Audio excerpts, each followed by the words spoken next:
Hi there guys. So this is one of the topics in statistics, and the heading you see here is the least squares line of regression. So that's what we're going to be doing today.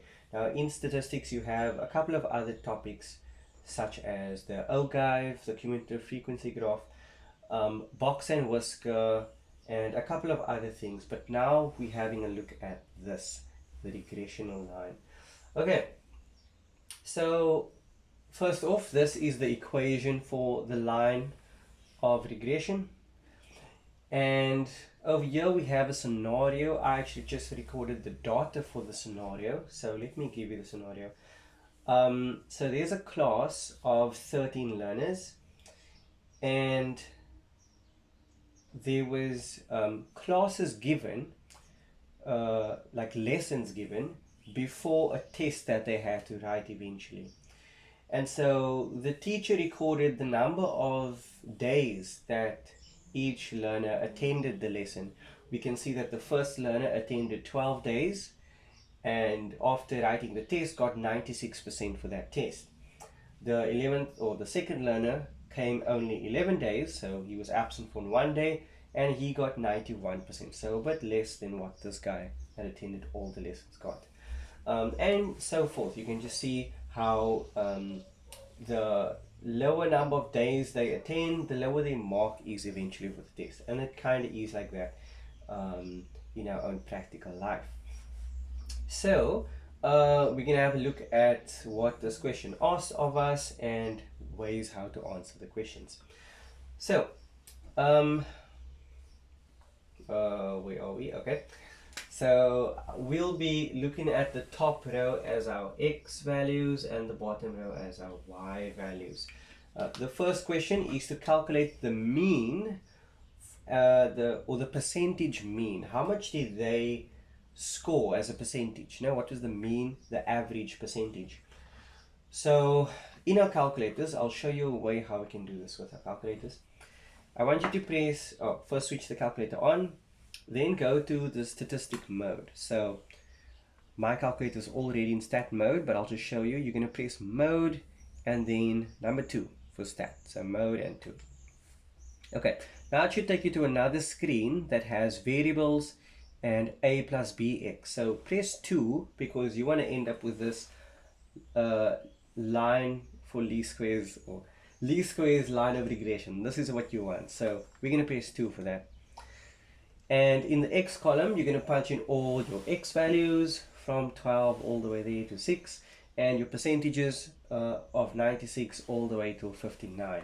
Okay, so let's go ahead and do that quickly. Okay, so I've punched in all my data in my calculator. As you can see, in the x column I have all these x variables, and in the y column I have the marks as a percentage. The x column is the number of days. Okay, cool.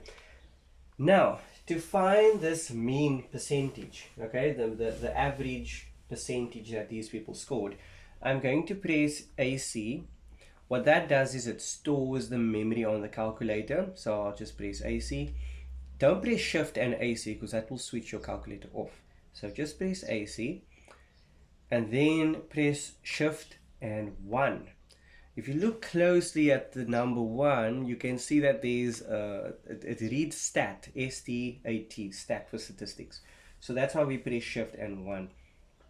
Okay, next up they are showing me more information, type, data, sum, and variable. I'll press 2 if I want to go back to the data that I just punched in, maybe to correct it if I made any mistakes. But I'm going to press 4 since I'm looking for variables, and the variable I'm looking for is the mean. Okay, but not the mean of the x values, but rather the mean of the y values.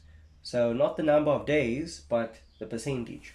So I can see number 2 is the mean for the number of days. I want to go down to number 5. That is the mean for the percentages. Okay, and my calculator gives me 73.08. So I'm going to fill that in here, 73.08. Whoops, my bad, 08. Right, if I want the standard deviation, I press AC again. I go to shift 1 and I'll press 4 for my standard deviation. Now again, not 3, which will be the standard deviation of my x's, but rather 6. That will be the standard deviation for my y's. And my calculator reads 16.77. So I'll pull that in here, 16.77. Okay, now a lot of people want to know, how do we use the standard deviation? So if they asked us how many learners fell within one standard deviation of the mean, first of all we need to know where our mean is, and that is 73.08. Now one standard deviation away, which we refer to as our upper barrier, that would be to add the standard deviation, which is 16.77, and that gives us roughly, I think this is 89 point something. Okay, not sure what the decimals is, but you can find those decimals. Same thing here, we're going to subtract negative 16.77 and you work out your lower barrier. And this is something like, I think 56, something something. Again, not so too sure about the decimals there, but I am going to try and get it on my calculator. So 73.08 minus 16.77, and I get, yeah, 56.31. And this one should be, let's add it now. So we're going to add that and we get 89.85.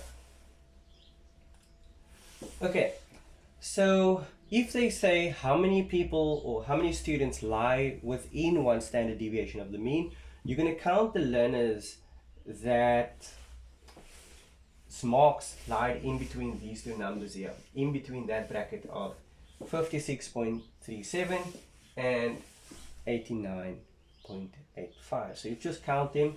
It won't be these two people. They are on that side of the first standard deviation.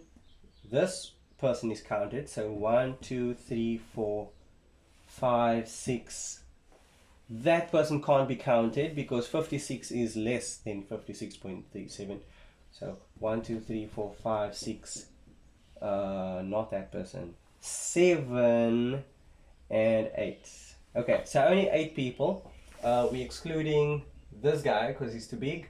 We are including him because he's still in there, and we're including that guy as well. Okay, this person's too small, so we're not going to include this guy. Okay, so that's how you'd answer a question like that. Now, the last one is the correlation coefficient. This we can also find from our calculator. We'll just go to shift 1 again, and you're going to press 4 for variables, and the correlation coefficient is not here, so I was wrong. Let's press AC again. We're going to press shift 1, and we actually need to go to 5 instead of 4. You need to press 5. That is for REG, regression. So that's where we want to be. We'll press 5. And let's first work out the values of A and B before we do R, if that's fine with you. So I'm going to press A, and my answer here is 22.26. And B, let's just work out that as well. So shift 1, 5 again, 2 for B, and that is 5.8. Oh, I'll say 5.9. Okay, if we round it off, it's 5.9. Yes. Okay, now this is the equation for the line of least squares, and you can think of this 5.9, the B, as the gradient, and you can think of the 22A as the constant, the y-intercept. Okay, because that kind of is a straight line, but it's not really supposed to be. It's kind of just an average for these data. It's telling us where the data is tending towards. And as you can see here, the more days that is, or the more days that a learner attends class, the higher they score eventually for this math test. Whereas the lower number of days, this person only attended 4 of the lessons, they only got 34%, and it does make sense. Okay, now the correlation coefficient refers to the connection of the two. They're like saying, okay, how strong is your argument for, if you want to explain to someone that the number of days that this person attends class is almost a direct reflection on the mark as a percentage, we need to look at the correlation coefficient. So if the correlation coefficient is closer to 1, it means that it has a very good connection. If the correlation coefficient is like closer to 0, then it has a very weak connection, so almost no connection. Right, so we're going to find that out. We press shift 1 and 5, let's go to 3 equal to, and my answer is 0,92. 0,92. Now what that tells me is this is a very strong relationship. Okay, if a learner attends class or and sufficient amount of class, they will get a good mark. Whereas if they don't attend, you can see these two people here, classic examples, they don't attend as many lessons, their marks aren't so great. Okay, so that's basically what R is telling us. It's saying this has a direct relationship with each other. And that's it for line of regression. I hope you guys have better luck with this question in the future. Okay, cool.